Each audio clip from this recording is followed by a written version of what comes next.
En este primer video de la asignatura de Lenguaje y Comunicación 2, vamos a hacer un repaso de lo que se supone vimos en Lenguaje y Comunicación 1, ¿ya? Y eso lo vi en la guía 1 de material de repaso. Vamos a revisar aquí.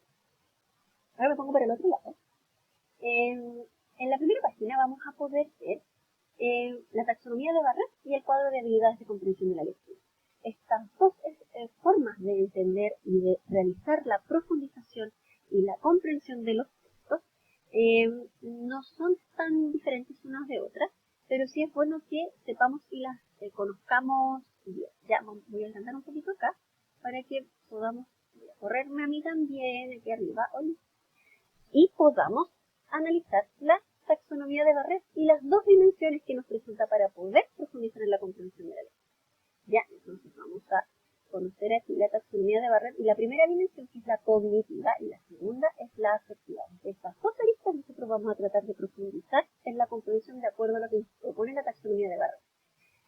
En la dimensión cognitiva tenemos la comprensión literal, la reorganización y la comprensión inferencial.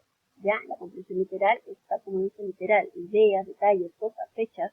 La reorganización es organizar los contenidos para poder comprenderlos. Y la comprensión inferencial aquí es interesante porque relaciona ideas e información que presenta el texto y la suma a la intuición o experiencias personales de los estudiantes para lograr sacar una hipótesis, una idea sobre lo que pasa o para comprender lo que pasa, ¿ya?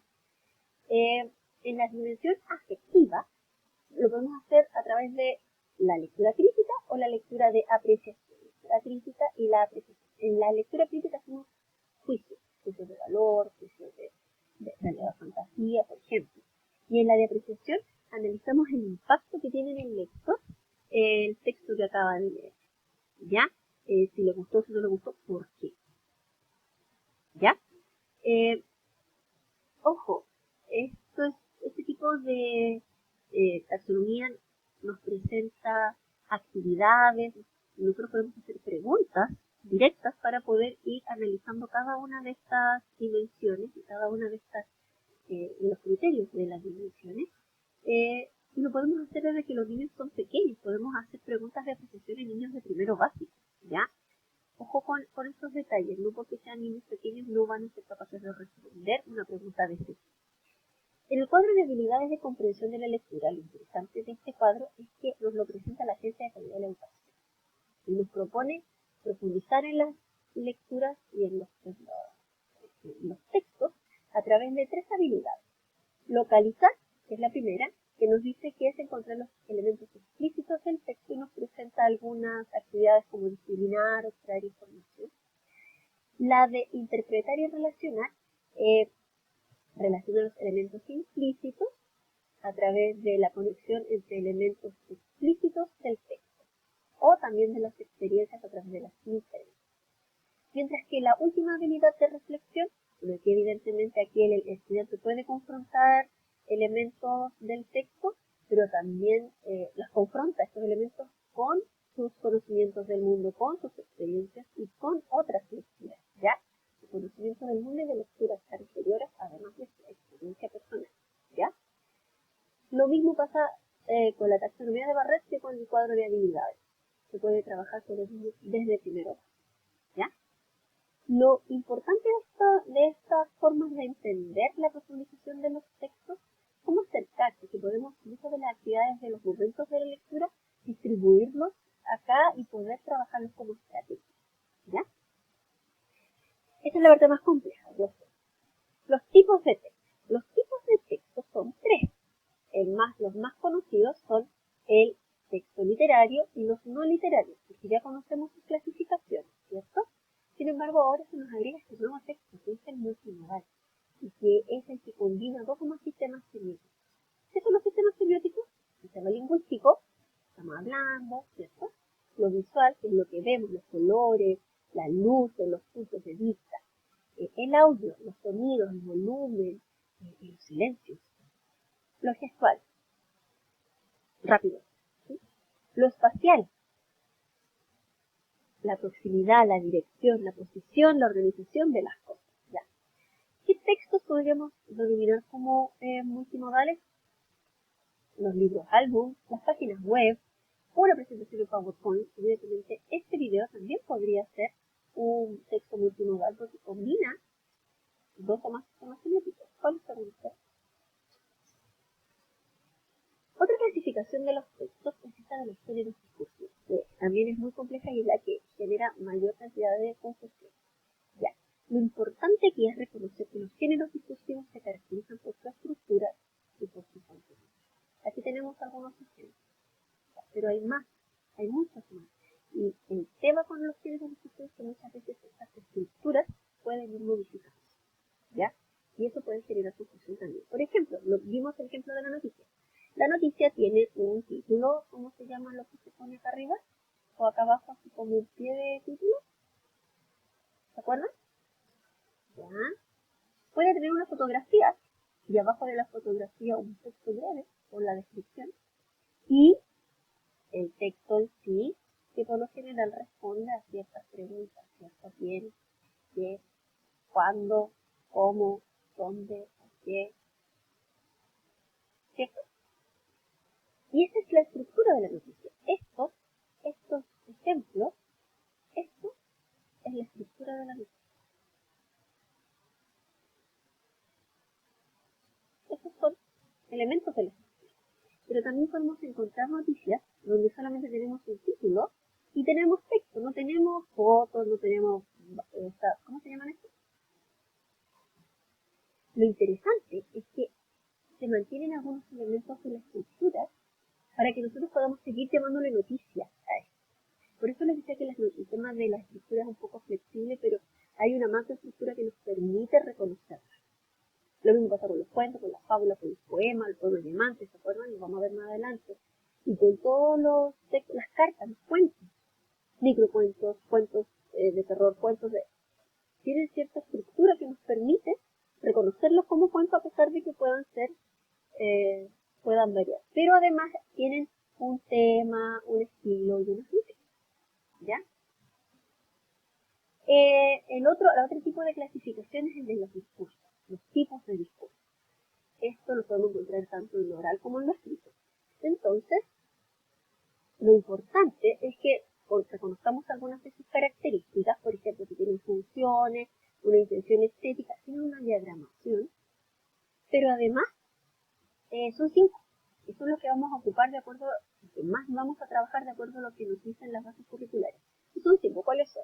El diálogo, que se reconoce por esta estructura, la narración, que se reconoce por esta otra estructura, la descripción, la descripción, la exposición y la argumentación. Esas son los 5 tipos de discurso que vamos a trabajar nosotros en la enseñanza básica. Y que cada uno tiene sus características. Nosotros ahora vamos a profundizar en algunas de esas características para poder reconocer mejor los discursos. ¿Ya? Aquí está el cuadrito de clasificación. Como pueden ver, están los tipos de texto, los géneros y los tipos de discurso. Y ahí están los tipos de discurso, los 5 que habíamos visto, ¿cierto? Los tipos de texto. Y aquí ejemplos de géneros. Para que los vayamos a los aquí y nos podamos acá. También es necesario que repasemos lo que son los tipos de escritura. Aquí están, tipos de escritura. ¿Por qué? Porque tenemos dos grandes formas de enseñar a escribir, no a escribir esto, sino a redactar y a plasmar las ideas en el texto. Esto puede ser a través de la escritura guiada, como dice acá, escritura guiada o escritura libre.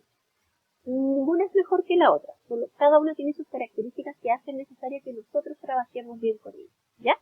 Y que van a ir desarrollando distintas habilidades los estudiantes. Por ejemplo, la escritura guiada nos permite ser ordenados.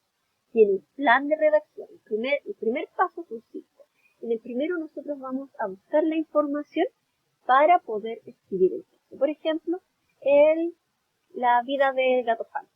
El gato Fanta, entonces empezamos a buscar información en Instagram cuando lo encontramos, de cómo era, buscar fotografías, buscar información.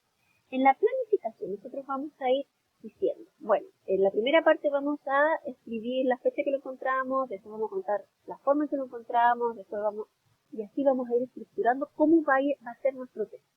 Recién en la tercera parte nosotros vamos a escribir. Vamos a tratar de cumplir con lo que planificamos.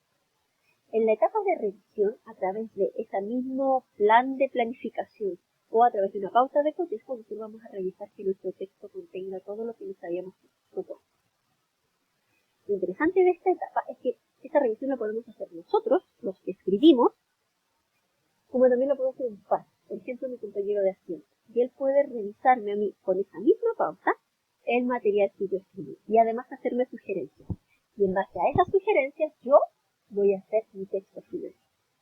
Entonces, lo interesante de esto es que podemos entender la redacción de un texto como un plan con muchas etapas, donde cada etapa tiene un valor en sí, por lo tanto cada una de ellas puede ser evaluada, en donde el texto final no es lo único que se puede evaluar, no es lo único importante. Todo el proceso es importante y de cada proceso, de cada etapa se puede evaluar algo que nos permita finalmente tener una nota no solo del texto de la hojita que escribimos, sino de todo el proceso.